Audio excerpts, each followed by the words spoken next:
Dr. Drew Ramsey. Welcome to Roll with the Punches. Hi, Tiffany. How are you? I'm very good, thanks. Hey, raise your hand if you're rolling with them today because you've been on a cognitive marathon. I'm going to raise my hand. I've been on a cognitive marathon. I've been doing nothing but seeing patients, sitting with all these professors who are way smarter than me, and fighting stigma and traveling. Yeah, that's been what I've been up to up until this point all week long. It's been Yeah, amazing. you took like 5 minutes to kind of give me a brief overview on that, and my head almost exploded just contemplating the cognitive load. And I said to you, it's kind of lucky you're the mental fitness nutrition guy. It's kind of lucky you know how to fuel your body and brain to minimize the effect of that lag. I mean, actually, thank you, Tiffany. That's nice. I hope I'm walking the talk, as it were, on mental fitness. And sometimes I do. I feel that way. I remember when I live in Wyoming and I went to San Francisco for a scientific advisory council meeting for Bring Change to Mind, which in the U.S. is an anti-stigma fighting nonprofit. Has all kinds of science behind what we do. It's wonderful. And so I went out there, and at the end of the day, I realized I had a 19-hour day. I hadn't really done that. I mean, I'm getting late 40s here. And boy, it puts it, but there was something about the state it put me in that I think speaks to what you're talking about, which Yeah, is that I felt my body and my mind were in a place to handle it, even utilize it, as I got into some really interesting kind of feelings and to sort of sit with what was going on and then to recover reasonably quickly. yeah, And yeah, and I think some of that is really making sure that for the most part, except for challenge moments here and there, times when I don't know, we're on the road or we're just hungry or we, for whatever reason, end up eating a lot of junk. For the most part, really just trying to fuel my brain and my mental health as best I can. I, yeah, I don't have a lot of choice. I think maybe a lot of people listening know that. There's a way that if you need mental health resilience for whatever reason, whatever you're personally struggling with, you get in these habits, in some ways because you have to. yeah. I'm going to love this conversation. My background is for the last number of years fitness, boxing. I started boxing when I was 29, wasn't into fitness before that, so I got really interested in physical and mental performance, more so for me, mental. And resilience, and what was behind what I would see in that physical space, in the sport, in the boxing ring, why my mind operated the way it did. Um, and the battle, I think, when you come into this from the angle of physical sport and fitness and gyms, is a lot of conversations that people want to have with you about your knowledge is related to the body. Well, how do I eat better to look like this? And it's quite an art to weave that conversation to realize, oh, look out, he's got the guns out, everybody, just saying. We've got Dr. Flex over there. But yeah, getting that conversation around to really rewire how people have a relationship with food, what that does to their body, their hormones, their neurochemistry, changes in neurochemistry, change behavior, change physical performance. And people like you know that.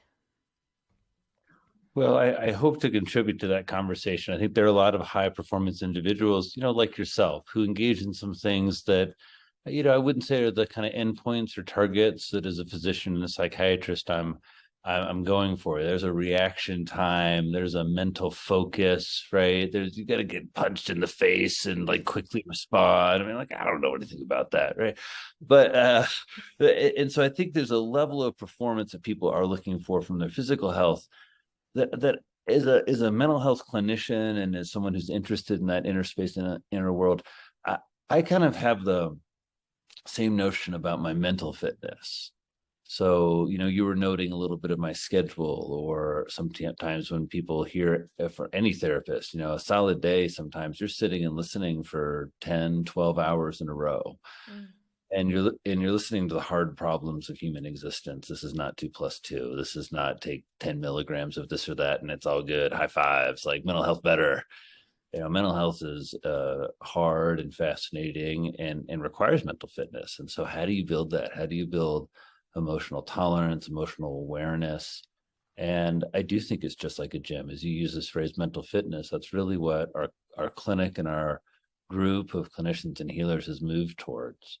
that we're great psychotherapists, we're great with meds and all that stuff. We do the general mental health stuff, but I think what we're real experts in is mental fitness, that we really want to help people, whether you have depression or anxiety, or whether that's just in your family, or just whether you want to optimize, we're helping people live a lifestyle that supports mental fitness. Not that you have to eat, exercise and eat brain food, just like we want to shine a bright light on how powerful that is for our mental health and our mental fitness, and preserving the gift we have. Yeah. You know, like, Yeah. like everyone else, like every other man, I just flex for you, right? It's like my body, right? Like, I don't know. There's a way that really what shines and what is on display and what is a gift for all of us that connects us, our brains, right? These 90 billion human neurons. It is the miracle. And what you can do with it, all of us, like, not, you do not have to have like I don't know, like a sense that you have amazing gifts to tap into the amazing gift of your brain. Like Tiffany, you can become a boxer, or I don't know, you can do anything. It's really just an amazing, as I'm saying, gift. And so, yeah, especially as I've aged, I've just felt that more and more, and wanting to, and not just take care of it so it doesn't like fade, but wanting to push the limits of what it's able to do. How deeply can you love? Like how helpful can you be? Like, what is the depth of your level of service? Like, what are the new values? There are all these great questions. What is the most powerful dream you've had recently, and what did it mean? What is the relationship recently that you have not paid attention to or lost, or whatever? It doesn't come up to your feed anymore, and you've lost touch of that. Like, what can you do in the next day, week, hour to deepen your connection? These are the questions of mental fitness, or some of them, along with other ones we'll talk about. Yeah. Do you know what I found really interesting? 2020 we got locked down, so all of that life of gyms and fitness and all of the things for me came to a grinding halt, and that's when I started the podcast, and that was out of zero experience and zero knowledge about podcasts. But I saw this opportunity to selfishly indulge in amazing conversations and learning with some of the most amazing humans on the planet, and I jumped on that. And Tiffany, sorry to jump in the string. Just to reframe there for one moment, I know you're joking a little bit selfishly, but if it was a selfish conversation, and I'm not, it would just be with yourself, but that wouldn't be selfish because the other person's probably getting something from it. And then also you're doing a podcast, so it innately within a podcast you're sharing it. So I don't know that I call it self. I'm glad you enjoy the conversations. That makes it fun to listen to you. Yeah. I don't think it's selfish. Well, thank you. No, I like that. I like being pulled up. Now 2 years down the track, I do now 5 episodes a week. So I've done 442 episodes to today, or 441. I co-host and produce on the U Project between 2 and 4 episodes a week. So sometimes I'm sitting in these conversations 10 times a week, and then editing, and then thinking about them, and then learning, and then marketing them, and then thinking about what are people going to be attracted to. But what I've noticed, coming from that physical space, that some days I can sit in 3 or 4 conversations and not do a lot of physical stuff. But by the end of that, and sometimes I'm not their host. So sometimes I'll do a couple of conversations where I'm engaged, and others I have a quick intro, and then I sit back and I take the notes and produce the episode and the host, which you'll see very soon with Harps. And sometimes I get to that last one and I peel my headphones off and I stumble into my bedroom, lay down and go, I am so exhausted. And to have an awareness on the fatigue that using our brain differently and listening and processing information, it's crazy to me, because if I compare that to hours of hard training in the boxing gym and all of the neurochemistry that's produced in that flight or fight environment, it was just such a learning for me, and it makes me think very carefully about, hang on, what does my body need? What am I doing? I would never have associated sitting on my bum having conversations for a need to rest. So it made me develop a new relationship with cognition and movement and rest and recovery and time off and time on. Do you want to talk a little bit about So that? there's something else you're talking about, which is the exhaustion of emotional processing. You're trying to make meaning of all of these words. You're thinking on so many levels, from how to market this conversation, to what are great questions, to what can you learn as an interviewer, right? All that's going on as you're listening and taking notes and either producing or interviewing. In addition, you're often talking to people about very emotional and personal things. You're Yeah. talking about like a book. Like this is, I don't know, it's like my whole life for a while, right? Yeah, just read the name of that book because I want to talk about that a Uh, lot. Eat to Beat Depression and Anxiety, everyone, Mm. is my most recent book. I've got 4 books out on nutritional psychiatry. I'm one of the sort of early clinicians who wanted to really, from the ground up, make sure our clinical methodology is based in the most recent evidence, but also is centered on the principles of mental fitness. So shifting from the mental health psychiatry, I'm a physician and psychiatrist, shifting from a model that you get sick and you come to see me Mm. and I help you. Can you And tell me, sorry to interrupt, can you tell me what made you, I'm always interested in this, why someone chooses psychiatry, medicine based, over psychology, and then what made you go, hey, I'm going to skip all of the learning and I want to talk about this food stuff over here that I've not really been, I imagine, I definitely haven't studied psychiatry, so pull me up, but I imagine it doesn't have a huge focus on food, it's got a huge focus on medication.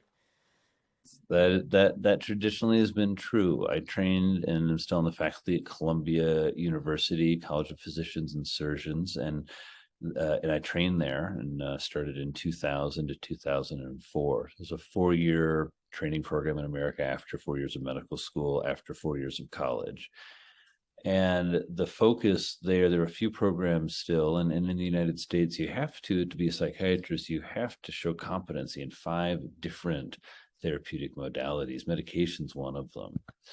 And so you have to demonstrate competency in a number of different talk therapies. Supportive talk therapy, psychodynamic therapy is what I've sort of spent most of my career dedicated or doing, which is a notion of really understanding both conscious and unconscious motivations, and understanding how to explore kind of more of those unconscious questions, or existential questions, how to handle crises, these types of things.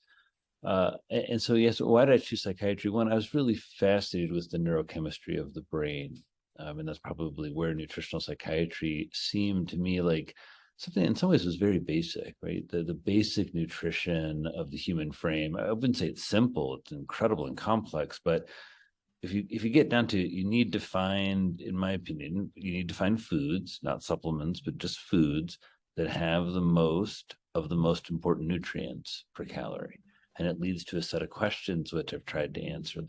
When I first entered this field, and there's really no one's doing this. I wrote The Happiness Diet in 2011, so started really getting into this. Right back when I was a resident. Some data started coming out about omega-3 fats. Some data started coming out. There's a correlation between bipolar disorder rate in a country and the amount of seafood that's eaten. Wow. There started to be a lot of data around depression risk in nutrition, looking at things. If you pull all the correlational studies, a population that eats a more traditional and Mediterranean style diet over time has about an 18.2% reduced risk of depression. That's just correlational. But then when you look at what's really become to come out, and what we really try to translate to it for people. For example, a study came out of 152 people who got a cooking class to treat their depression.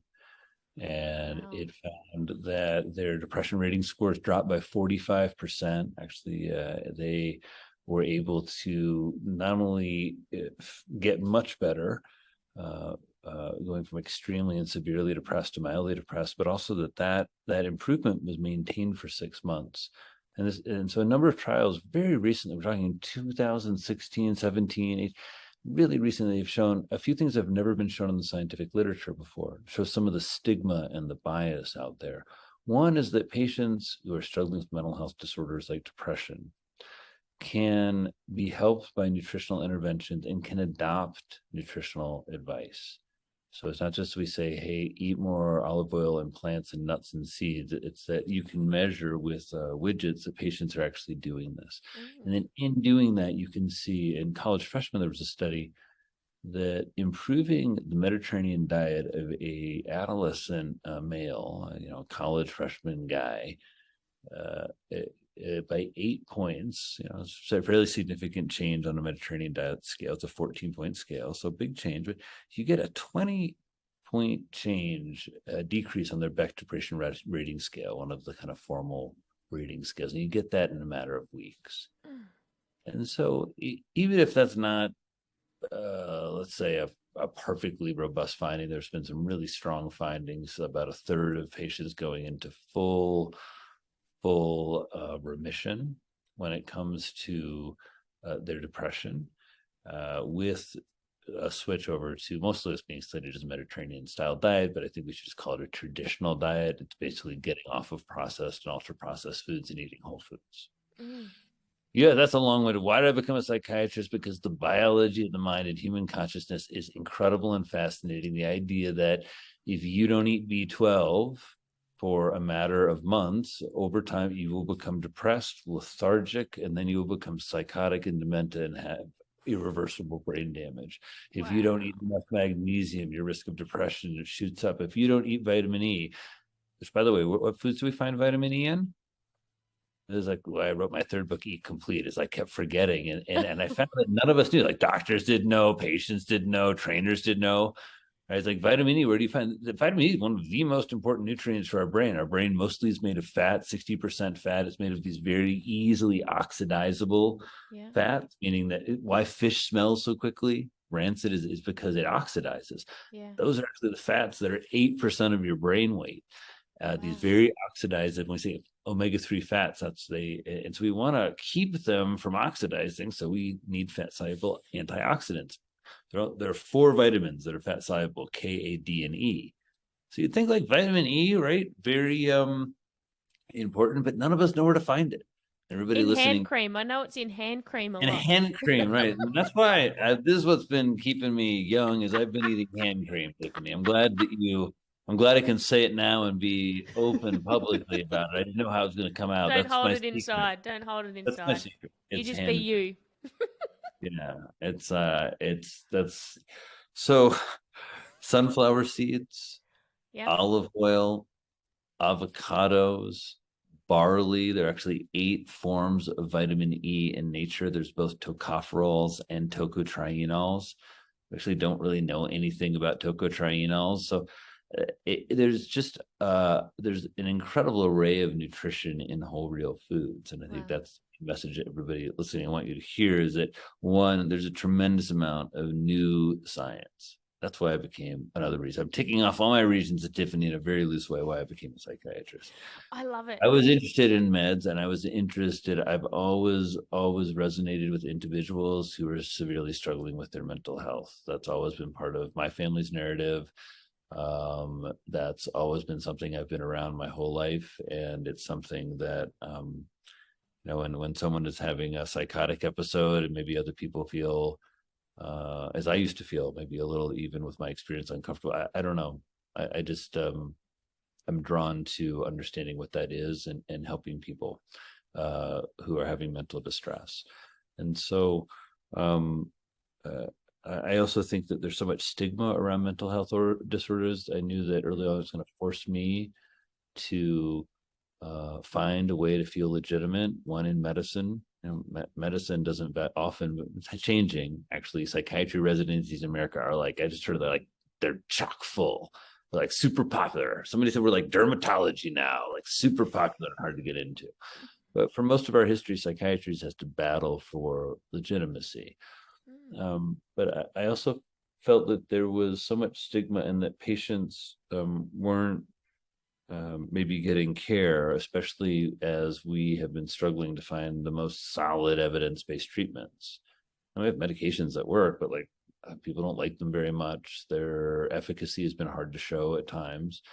I find them effective when when they're used in the right hands, they're effective. When they're sprinkled on the population, they're not as effective. But I just thought. Can I ask a question about that? does the right medication, does the intention and understanding of the use for the user play a big part in how a medication performs? Or is that, I think that's a weird if it, question, but is it no, relevant? let me can I rephrase it? Are you asking, Tiffany, does psychoeducation and getting Zoloft or Prozac or an SSRI medication, does that, for me, is that more efficacious than getting it in a 5-minute med check? And I think that it's a little apples and oranges. That my sense of how our clinic has always practiced is that we like to have more time with patients than the general healthcare system usually allows. So I can't do anything in 15 or 20 minutes. Maybe I'm just slow and I'm a bad psychiatrist, but I really think that the healing power in a medication has to be used in context. It's the same thing that's happened, the psychedelic revolution, right? Which is an amazing revolution, but it's essentially a rediscovery that psychotherapy is awesome. Yeah. That's really what the psychedelic, in some ways, revolution about. And exploring the inner world is awesome. And sitting time with your powerful experiences is how we develop as human beings. That's some of what's going on with that. So, but as a user, as the patient, does their understanding, I guess, play a part? So if you I can, think you're so if talking you have about, yes, someone, yeah. So if you can, you're talking about like, bias and placebo effect. I think, in the yes, sense. yeah, Not yeah, to interrupt, like if I give somebody Zola, I was just telling someone this, you give someone a medication, and as a prescriber, often the next week, a lot of things that go wrong, if they're nauseous, if they're feeling off, not that there aren't side effects, there certainly are. I don't want to in any way dismiss when people are having side effects of medicines, but when you give something like magnesium or omega-3s, the inkling of feeling a little better, they attribute to the supplement, or something natural, right? yeah. When it's a medication, it's sort of like there's more of a sense to see a little glass half full. I'm sorry, half empty, right? I've found. I think there's also the bias of, oftentimes people come to see me and they're really ready to start a medication and they're ready for it to work. And so in addition, it's hard to separate. They start a medicine, maybe helps with a little bit of a few symptoms, but they also start talking a little bit about, I don't know, maybe some trauma that they've not worked through. And they start moving their body a little, they get a little encouraged. You see me, I start encouraging. I'm like, you like lentils, like, what are your breakfasts? Like, what's your go-to snack that's healthy? Like, oh, you're in the airport and you eat garbage. Okay, like, what are your swaps next time? And just trying to be in someone's corner with both the big challenges, but also just maybe some of those little challenges. Yeah. Do you have what's your perception of the reason why? Right, we've got this amazing body and mind that literally was built with the intuition to find what it needs, and it does that. But in today's world, it tends to do that in as much of an unhealthy way as a healthy way. So when we're under stress and we've got too much cortisol and adrenaline in our body, we're more prone to go for sugar. So when we need good nutrition the most, it's often the hardest to go in that direction. We normally want to grab sugar. Do you have why do we do that? Doc. I mean, I just think it's like alcohol. I think people are always looking for justification and rationales for their behavior. Yeah. And you don't always grab sugar when you're hungry, Tiffany. Sometimes, oh, right? And you don't always emotionally eat like a pint of ice cream, right? Sometimes I do, right? But I've gotten more when I'm wanting a scoop of ice cream at night. I have I take the spoon and have a spoonful and sit with it. I don't feel that's like horrible for me, right? I think part of what you're talking about is the almost involuntary reflex that people have, where nutritional psychiatry really, what this book in some ways is about. This sort of my opus is the fourth book saying, hey, I would really like you to take a step back from how you're thinking about food, culturally, value-wise, thinking about the big issues that have been at the headlines for eaters, right? Whether they eat meat or red meat or not, right? Whether they eat cholesterol or fat or not, to take a step back from all of that and pretend that you have been given the care of, like I said, the biggest, most cool, amazing, interconnected, consciousness creating set of cells, and you were in charge of caring for them. Really important. You took great care of them. Some freaking amazing miracle is going to come out of your brain. I have no idea what it is. Just you have one. Miracles come out of brains all the time. I'm sure one's going to come out of yours. Seriously, I mean, you're listening somewhere, but like that's I get to hear all of the like hard stuff and miracles that happen in people's lives. So I just get the blessing. I get to see it all the time, every week. It's the best thing about being a mental health professional. It's the best thing about working on your mental fitness. Something that Carl Jung actually talked about, that as we gain in our awareness, gather our strength, really kind of get a sense of our resonance and begin transcendence, we begin to notice more and more kind of synchronicities, more and more, I don't know, things that sort of make sense and work for us, and in some ways like remind us there's a little magic in the universe. So Do you know, it was interesting last week. I went to, I got a last minute ticket to go and see Brian Cox in Melbourne. And I do a podcast once a week with Bobby Capuccio. Shout out to my good mate Bobby. He's wonderful. Mm-hmm. And he always references Brian Cox. And I don't really know much about him. I was like, I probably should know about this Brian Cox dude, this professor. He's a professor of physics. And he was here speaking and got given the ticket, went by myself. I was like, look, I'll be honest, half the reason I went was to make Bobby jealous. I was like, well, Bobby always talks about this guy. He'd be totally jealous that I was going to see him. So I go to this, there's 5,500 people in the room, and he was fascinating. He was talking about black holes. And so we've got Einstein theories up on the wall. We're learning about space and galaxies and planets. And I was just like, oh my God. Within 20 minutes, I was like, this is amazing. After 20 minutes, I was like, my brain, I could feel the brain fatigue. I was like, my brain's worked too hard. We're at capacity. I'm lost. It's wheel back of, I cannot conceptualize the theories you're talking about because I want to understand them too deeply, and it's beyond my current capacity. Conditioning has told me a whole lot of other stuff about the world, and it wasn't expanding as far as the universe. And there's another 5,500 people in the room, way smarter than me, that were also just like, I was fascinated by the fact that here's a guy that's talking about stuff that I would say the vast majority of people didn't understand, yet were fully engaged with. But what I sat in the middle of in that moment, I went, I mightn't be able to grasp this, but I can feel deeply that this has already changed my perception of the world and my thinking. This has changed me, and I don't even need to grasp the full capacity of what this guy's talking about. It's amazing. Oh, well, it's good. You know, the nice thing about nutritional psychiatry, and so I'm one of the early folks. So there's Uma Nadu at Harvard, me, Georgia Iadis. There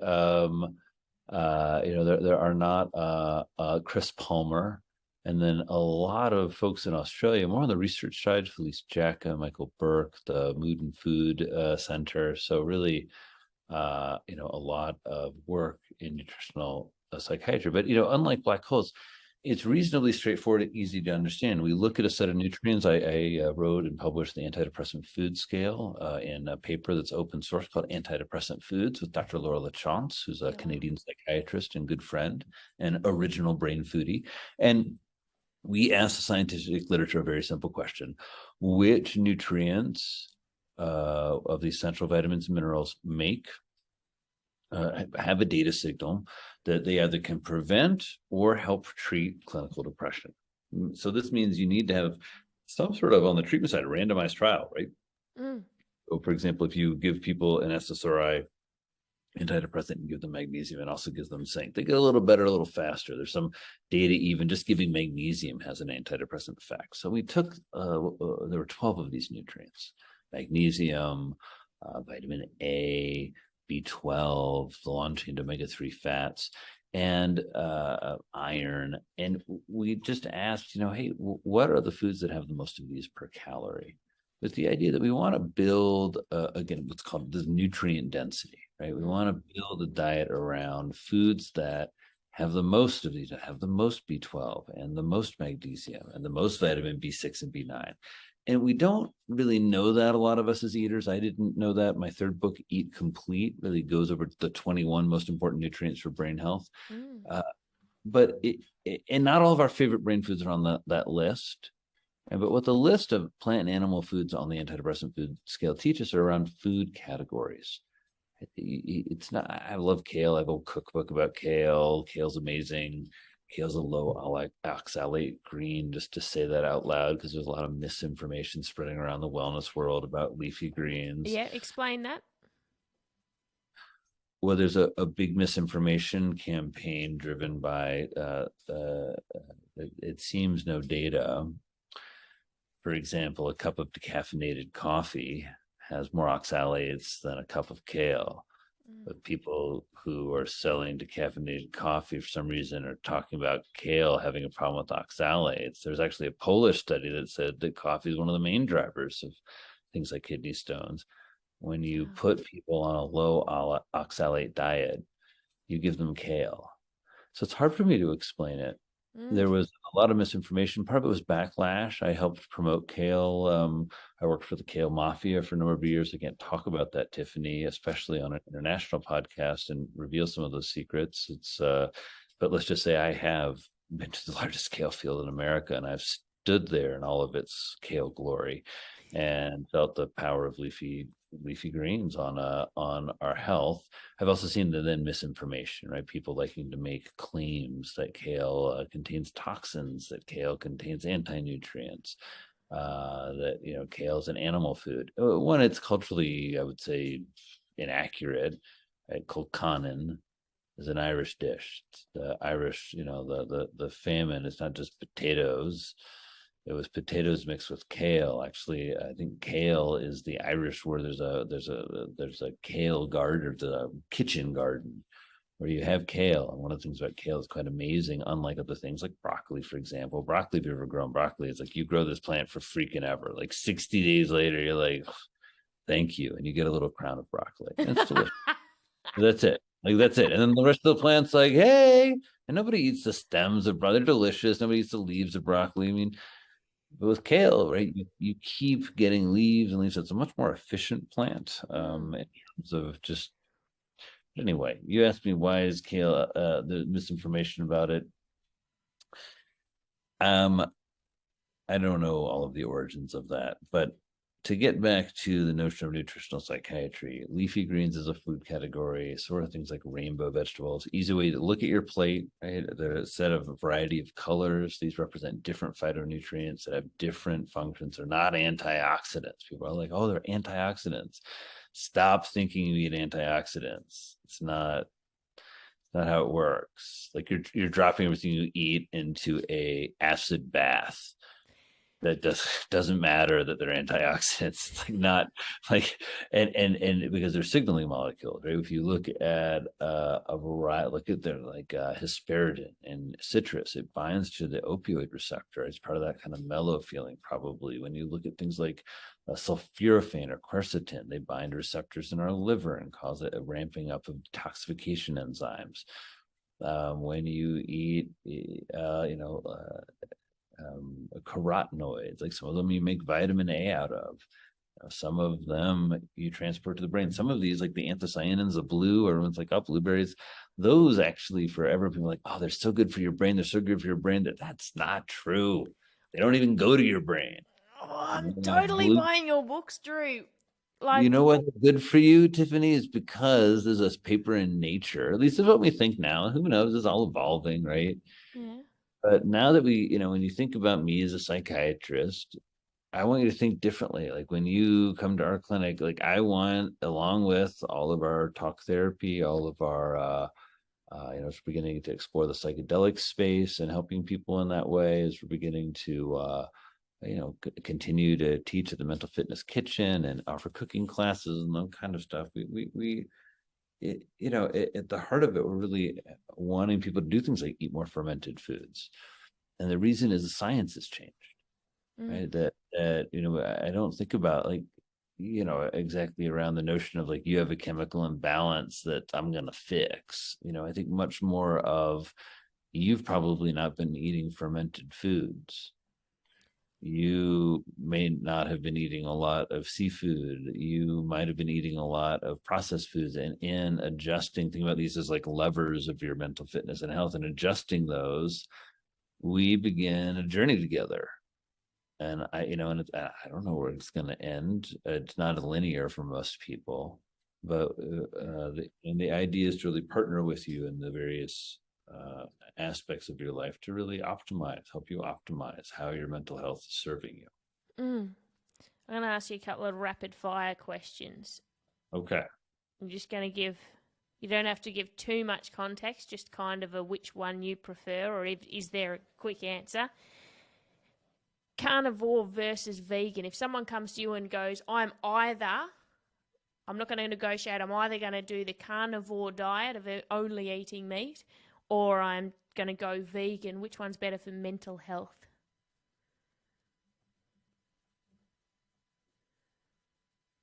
If I'm on the vegan diet, do I get to supplement B12? I mean, I kind of think you have to let me do that, Tiffany, because otherwise that's not a fair question. You I definitely need, can I need, supplement. if I get depressed, I can supplement with like algal DHA. If I'm a true vegan, algal DHA and maybe like some zinc or iron. If I get a little low, I'm not sure I would if I were able to. And am I able to be a pure vegan but eat bivalves occasionally because they don't have a mother and they don't have a face? If I'm that kind of vegan, Sure. oh, You can be a that kind of vegan. bivalve eating vegan, definitely going to pick bivalve eating. With no bivalves, it would be hard for me to eat carnivore because I love plants. I believe fiber is not an irritant to our bowel, and I think that is I just like, I don't know. Watch Liver King.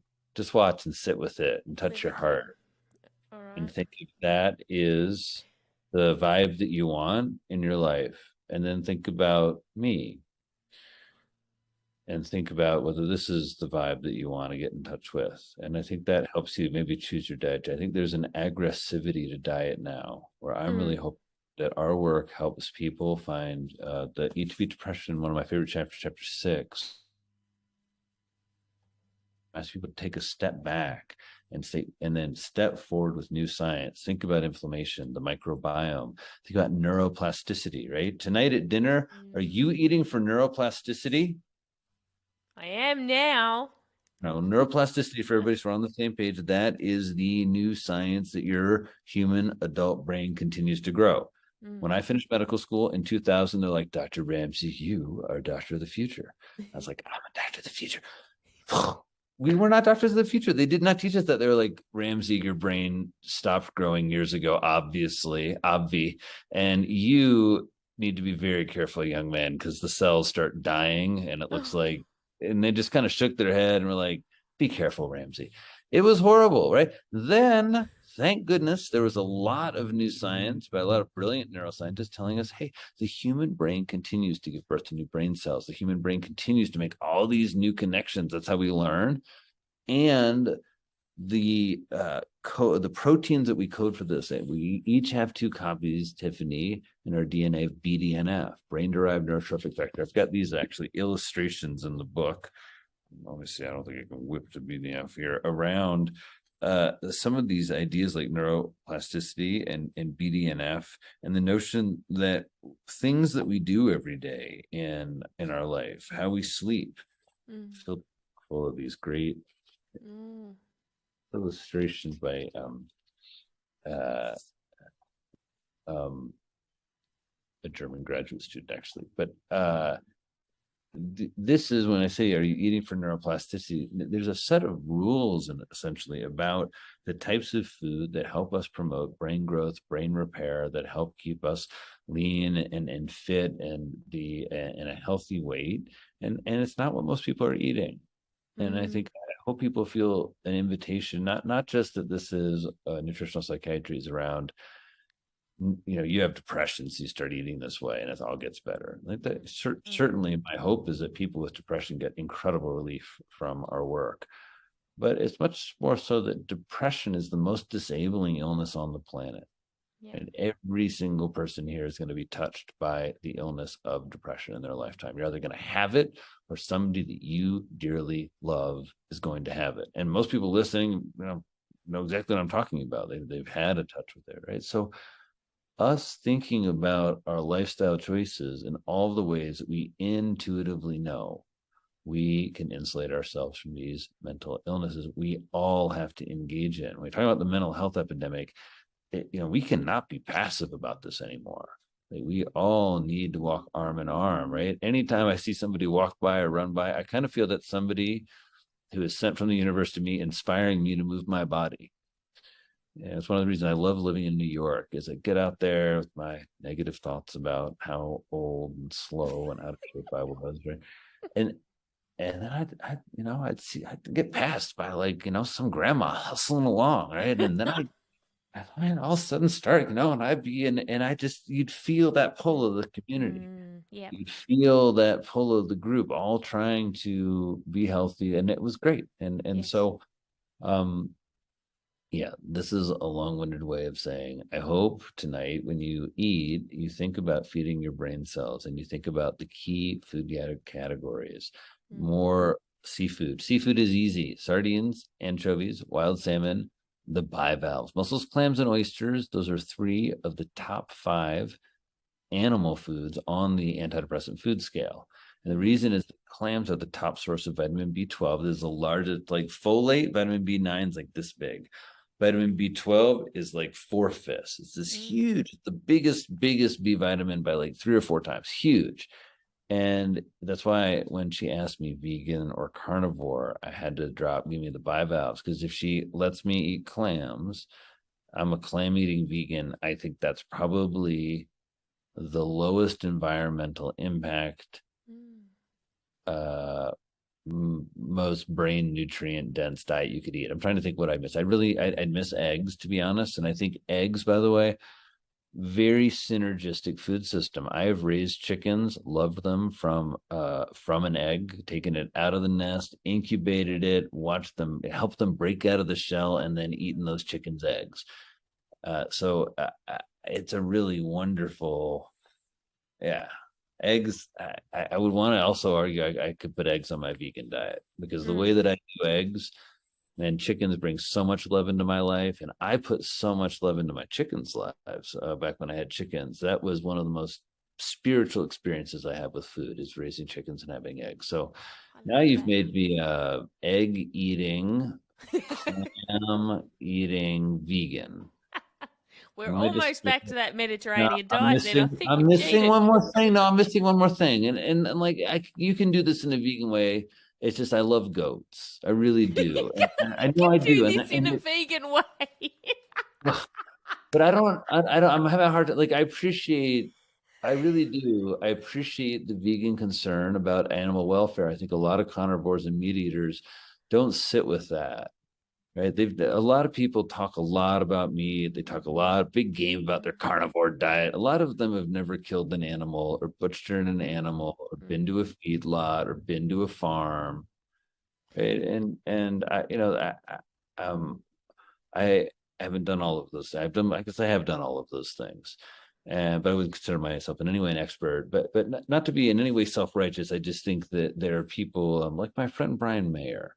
Brian is a butcher, and when his strong opinions about meat come out, about how animals are raised, fed, how butchers are treated, I sit down and I listen with both of my ears, because he has thousands of hours of thinking about meat. And I find a lot of us, we want to have strong opinions, but we don't have thousands of hours of raising meat, thinking about meat, understanding the new science of regenerative agriculture, understanding the limitations of that, all that stuff. So kefir, I'd want to add in, and because you're optimizing my diet here, I'm going to have goat milk kefir, even though that would be a food challenge for me, to be honest, Tiffany, just because I can't have regular kefir I love. The reason I'm picking kefir is I am looking to load up your diet with live bacteria in the form of fermented foods. And kefir has the most colony forming units, right? If you're taking probiotics, I guess it's probably my opinion, just like multivitamin, you're really just kind of wasting your money and taxing your kidneys and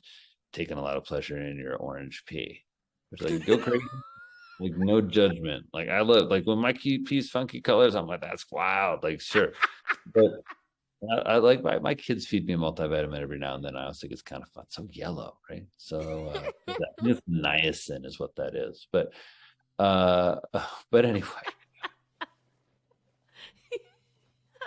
You're brilliant fun. Hey, I've got another rapid fire question I want to throw at you. But first, I want to say, That wasn't those have been no rapid. I have not giving you no, short you're answers. not good at rapid I've been, I've fire. been up That since was.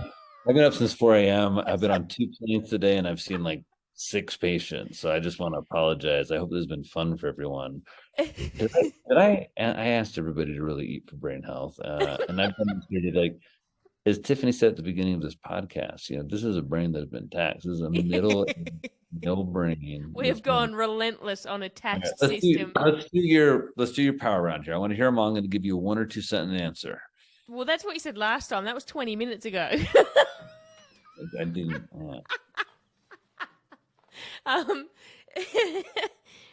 Coffee. Rate these from 1 to 3 in good to bad. Good to bad. Best. We do 1 to 10.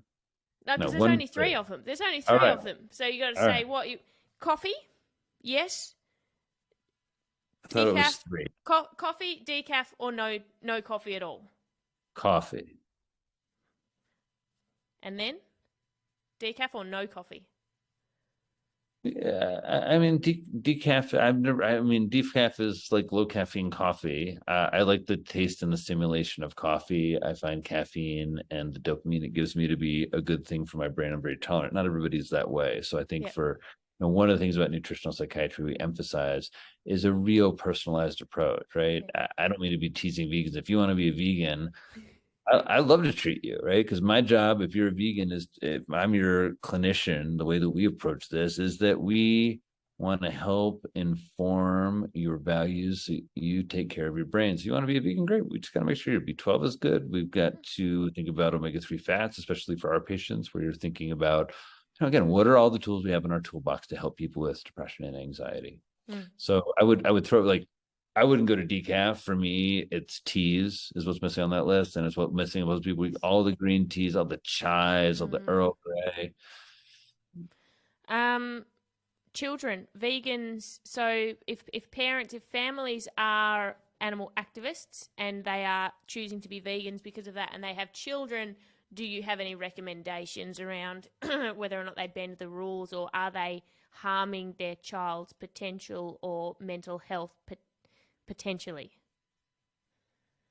Yeah, a vegan diet not done properly will destroy the human brain, and those children in those situations need to be removed from the household for their safety neurologically. If adults want to eat a vegan diet, that's fine. Even if adults want to eat an unsupplemented vegan diet because they want to prove that can be done, I feel like that's your right completely. It's your brain. I don't feel that way about children. I think children and children's brains need our help right now. They need our protection. I am all for helping kids understand nutrition, animal welfare, but there's been a movement. I think New York is actually a good New York City. I've been thrilled to work with the New York City public school system, but I saw recently, I think they're considering dropping all meat from the menu. And I don't think that is in any way informed by the data. That is not an evidence position. Individuals on plant-based and vegan diets have higher incidences of mental health disorders in the 3 most recent studies. I don't say that to shame these diets. I was a low-fat vegetarian. I love my veggie and vegan friends. I think there's a wonderful, wonderful need for us to have diversity and less polarization in a lot of aspects of wellness right now. So that wasn't a short answer either. I'm just going to. That was great. You are fantastic, but I am going to let you go and get some well-earned rest and sleep and refuel that brain of yours. Before we do, can you please just let us know where we can get a hold of the books? And I want to encourage everyone to head over to your website because you've got amazing resources on. I watched a few videos on simple substitutes where they subbing out, how you can sub out, make a few changes to your diet that are going to greatly affect your mental health. So go and check out that. What's your website and where do we get your books? Thanks. It's drewramseymd.com. And then I'm most active on Instagram and Facebook, both Drew Ramsey MD. We've got great resources, Brain Food on a Budget. We've some wonderful free downloads, and then a new course in most exciting, we got a new masterclass, Tiffany, about the sort of most common myths I hear as a mental health professional, and then the breakthroughs that I go over in the book. I just feel you got to know about it because they give you hope, and then they give you evidence-based interventions. So thank you all, everyone, for listening. Thank you, Tiffany. It's great to connect with you, and I look forward to seeing you down the road. Thanks, Doc. Thanks, everyone.